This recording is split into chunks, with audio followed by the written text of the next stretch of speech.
बिस्मिल्लाहिर्रहमानिर्रहीम। अस्सलामु अलैकुम वरहमतुल्लाहि वबरकातुहू। शहनशीन बतशरीफ़ फरमा सदर all India Muslim personal law board हज़रत मौलाना खालिद सैफुल्लाह रहमानी साहब, वो तमाम मिली तंजीमों के ज़िम्मेदारान, मोअज़्ज़िज़ हाज़रीन इकराम, मैं सबसे पहले मज़म्मत करता हूँ, कंडेम करता हूँ मरकज़ी हुकूमत और वज़ीर आज़म के इस फ़ैसले के कि आज उन्होंने हमको एहतजाज करने का भी मौका नहीं दिया और सिर्फ 100 लोग के साथ ये कहा कि परमिशन दिया गया कि हम यहाँ पर एहतजाज करें। ये इनकी हिटलर शाही है, ये इनका डिक्टेटोरियल एटीट्यूड या इनकी एक मानसिकता को दिखाता है। अगर कोई प्रधानमंत्री की तारीफ में कोई जलसा करना चाहता तो बीजेपी 10,000 लोगों का परमिशन देती। दूसरी बात यह है कि हमको बड़ी मायूसी हुई और जो सुप्रीम कोर्ट में जो इंटरिम ऑर्डर आया वो यकीनन वक्फ की जायदादों को बचा नहीं पाएगा, क्योंकि आप जानते हैं कि जो इंटरिम ऑर्डर है वो सिर्फ सेक्शन 3C जो कलेक्टर को इजाज़त थी उसके ऊपर किसी हद तक रोकथाम लगाई गई। 5 साल का जो लुज़ूम है कि उसको मुसलमान साबित होना, कोर्ट ने कहा कि रूल बनाए जाए, तो वो एक कंडीशनल स्टे है। ऐसा रूल बनाया जाएगा कि कोई मुसलमान जो है अपनी जायदाद को वक्फ भी नहीं कर पाएगा और सवाल ये उठेगा कि क्या आप मुसलमान है या नहीं। दूसरी बात यह है कि हम लोग खुश ना हो कि सेक्शन 3C पर रोक लग गई।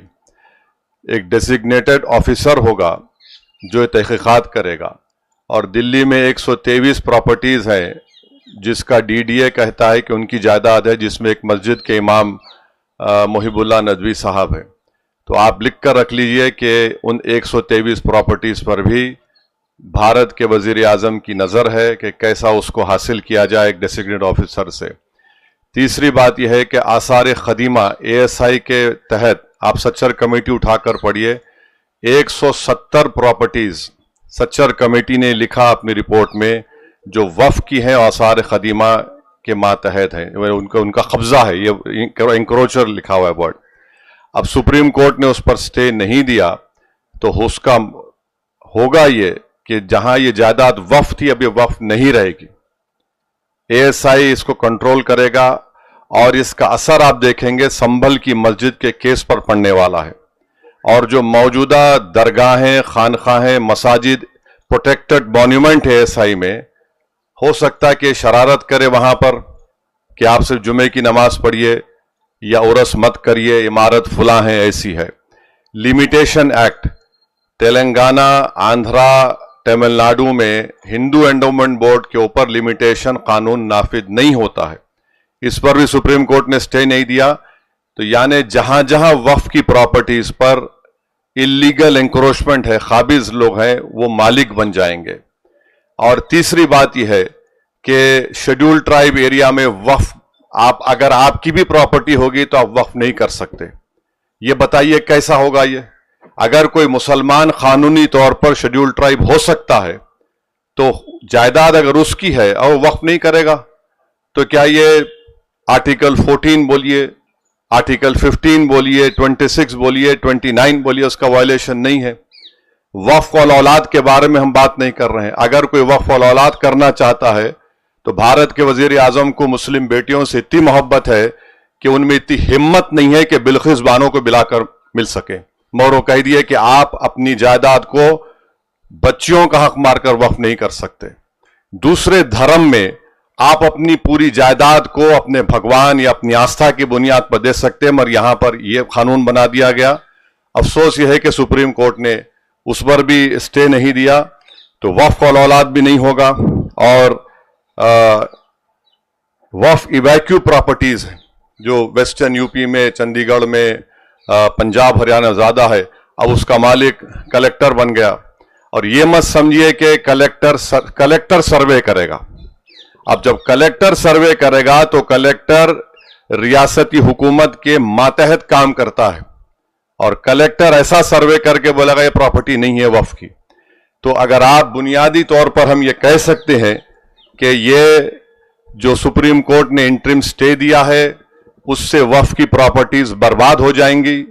और ये बीजेपी की हुकूमत जहां जहां जिन रियासतों में उनकी हुकूमत है वहां पर वो वक्फ की प्रॉपर्टीज को बर्बाद कर देंगे।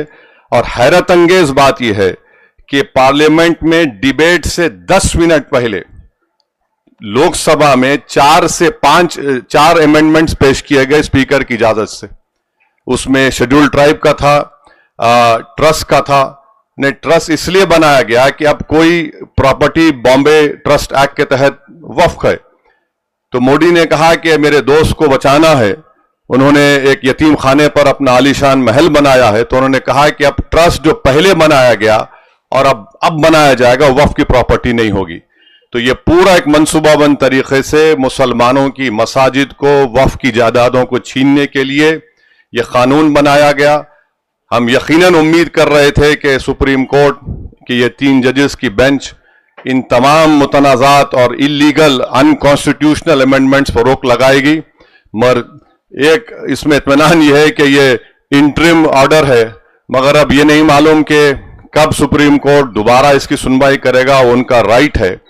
तो ये वक्फ को नुकसान पहुंचाने का कानून बनाया गया। हमको अपनी लड़ाई को जारी रखना है, पीछे नहीं हटना है, ना हमको मायूस होने की जरूरत है, बल्कि हमको अपनी लड़ाई कानून के दायरे में रहकर एहतजाजी तौर पर लड़ने की जरूरत है, सियासी तौर पर लड़ने की जरूरत है।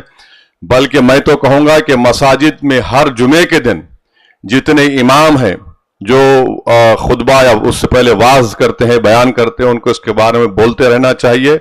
और तैयार हो जाइए, इस मुल्क में अमित शाह NPR NRC करने जा रहे हैं। आप देख लीजिए, पहले उन्होंने कहा कि बंगाल के मुसलमानों को उठाकर बांग्लादेश में फेंक दिया, अब कह रहे हैं कि आबादी बढ़ रही है। इतने झूठे हैं ये लोग कि 1951 से लेकर 2011 तक मुसलमानों का पॉपुलेशन सिर्फ 4.4 बढ़ा। और होम मिनिस्टर रहे थे अमित शाह, कहते हैं आसाम की मिसाल। अरे आसाम को से नागालैंड बना, मेघालय बना, अरुणाचल बना। अगर किसी की आबादी 100 है, 100 में अगर 10 लोग इजाफा हो तो 10% बोलेंगे। अगर किसी की आबादी 10 है, उसमें 10 लोग बढ़ गए तो 100%। तो ये इनका मामला है। तो ये NPR NRC भी कराना चाह रहे, 12 हर तरीके से मुसलमानों की शनाख्त को खत्म करना चाह रहे, मुसलमानों की मजहबी जो शनाख्त है उसको खत्म करना चाह रहे हैं, मुसलमानों की जो मजहबी इबादत गाहें उसको छीनने के लिए कानून बनाया गया। इससे कोई मकसद नहीं, सिर्फ तबाह बर्बाद करना है, हमको बचाना है। जिस चीज का मालिक अल्लाह है, उसके लिए इंशाअल्लाह हम तमाम कोशिश करना है। पर्सनल लॉ बोर्ड के साथ हम थे और रहेंगे इंशाअल्लाह ताला। आज 100 यहां पर जमा है, मैं लिख के दे रहा हूं वजीर आजम, इंशाअल्लाह ताला एक वक्त आएगा यहां पर 2 लाख लोग जमा होंगे तुम्हारे इस काले कानून के खिलाफ। सलाम वालेकुम।